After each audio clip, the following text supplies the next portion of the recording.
ನಾವು ಮಗಳನ್ನ ಈಗಾಗಲೇ ಮಗಳನ್ನ ಕಳ್ಕೊಂಡು ನಾವು ಬಹಳ ದುಃಖದಾಗಿದ್ದೀವಿ. ನಮ್ಮ ರಾಜ್ಯದ ಮುಖ್ಯಮಂತ್ರಿಗಳು ಈ ರೀತಿ ಹೇಳಿಕೆ ಕೊಟ್ಟಿದ್ದು ಖಂಡನೀಯ. ಈ ರೀತಿ ಅವರು ವೈಯಕ್ತಿಕವಾಗಿ ಅಂದ್ರೆ ನಾವೇನು ಮುಸ್ಲಿಂ ಸಂಬಂಧಿಕರ ಅಥವಾ ಜಿಹಾದ್ ಅನ್ನೋ ಒಂದು ಪದಕ್ಕೆ ನಾವೇನಾರ ತುಷ್ಟೀಕರಣ ಮಾಡಿದ್ದೇವೆ? ನಾವು ಯಾರು ಅದಕ್ಕೆ ಜೊತೆ ಇದ್ದೇವೆ? ವೈಯಕ್ತಿಕ ಅಂದ್ರೆ ಏನು? ನಾವೇನು ವ್ಯಾಪಾರ ಮಾಡ್ತಿದ್ದೀವಿ? ಅವ್ರ ಕೂಡ ಯಾವ ರೀತಿ ಅವ್ರು ಹೇಳಿಕೆ ಕೊಡ್ತಾರೆ? ಇದು ಖಂಡನೀಯ. ಈ ರೀತಿ ಹೇಳಿಕೆ ಕೊಡಬಾರ್ದು. ನಮಗೂ ಕೂಡ ಅದೇ ದುಃಖ ಆಗತೈತಿ. ಒಬ್ಬ ಕಾಂಗ್ರೆಸ್ ಕಾರ್ಪೊರೇಟರ್ ಆಗಿ ನನ್ನ ಮಗಳನ್ನ ಕಳ್ಕೊಂಡು ನಾನು ಒದ್ದಾಡತೀನಿ, ನನ್ನ ಕುಟುಂಬ ಒದ್ದಾಡತೀನಿ, ನನ್ನ ಬಂಧುಗಳಗ ಸಂಘಟನೆಗಳು ಎಲ್ಲರೂ ಕೂಡ ಚಿಂತನೆಯಲ್ಲಿ ಇದ್ದಾರೆ, ಭಯ ಭೀತಿನಲ್ಲಿ ಆಗಿದ್ದಾರೆ.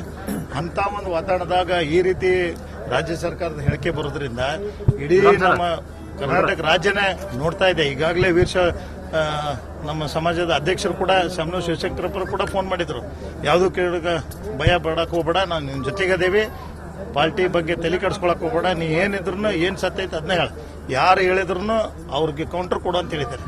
ಅಂತ ಒಂದು ನಮ್ಮ ವೀರಶೈವಲಿಂಗಾಯತ ಸಮಾಜ ಈಗ ಆಲ್ರೆಡಿ ಡಿಸ್ಕಷನ್ ಎಲ್ಲ ಇದ್ದಾರೆ. ನಾನು ವೈಯಕ್ತಿಕ ವಿಚಾರ ಅಂದಾಗ ಈಗ ನಾನು ಏನಂತ ಹೇಳಿ ನಿಮ್ಗೆ, ಏನಕ್ಕೆ ಏನು ಅವ್ರು ಕೂಡ ವ್ಯಾಪಾರ ಇತ್ತಾ, ಏನು ಕೊಡ್ತಗೊಳ್ದಿತ್ತ, ಅಥವಾ ಏನಾದ್ರು ಸಂಬಂಧ ಬೆಳೆಸಿದ್ವಿ? ವೈಯಕ್ತಿಕ ಅಂತೇಳಿ ಈ ರೀತಿ ಕೊಡೋದ್ರಿಂದ ಅದು ಖಂಡನೀಯ ಐತೆ. ಅದಕ್ಕೆ ನಾನು ಮುಖ್ಯಮಂತ್ರಿಗಳಿಗೆ ವಿನಂತಿ ಮಾಡ್ತೀನಿ, ಇದು ಒಂದು ಯಾವ ರೀತಿ ತಾವು ಹೇಳಿಕೆ ಕೊಟ್ಟಿರಿ? ಹೇಳಿಕೆ ಇದಾಗ್ತಾ ಇದೆ, ಲವ್ ಜಿಹಾದ್ಗೆ ನನ್ನ ಮಗಳು ಬಲಿಯಾಗಿದ್ದಾರೆ. ಖಂಡಿತ ಸುಳ್ಳು ಸರ್.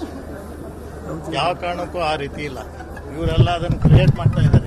ಈಗಾಗಲೇ ಸೋಷಿಯಲ್ ಮೀಡಿಯಾದಲ್ಲಿ ಕೂಡ ನನ್ನ ಮಗಳ ತಪ್ಪಿರೋ ಜೊತೆ ಬಿಂಬಿಸಿ ಅದನ್ನು ಸೋಷಿಯಲ್ ಮೀಡಿಯಾದಲ್ಲಿ ಬಿಟ್ಟು ಆಕೆಗೆ ಅಪವಾದ ಕೊಡುವಂತ ನಡೆಸಿದ್ದಾರೆ. ಆಕ್ಚುಲಿ ಆಕೆಗೆ ಆತ್ಮಕ್ಕೆ ಶಾಂತಿ ಕೊಡುವಂತ ಕೆಲಸ ಮಾಡಿ ಆಕೆಗೆ ಆಲ್ರೆಡಿ ಒಂದು ಎನ್ಕೌಂಟರ್ ಮಾಡಿ ಅವನ್ನ ಗಲ್ಗೇರಿಸಿದ್ರೆ ಆಕೆಗೆ ಆತ್ಮಕ್ಕೆ ಶಾಂತಿ ಸಿಗ್ತದೆ ಅಂತ ನಮ್ಮ ಎರಡು ಬೇಡಿಕೆ ಇತ್ತು.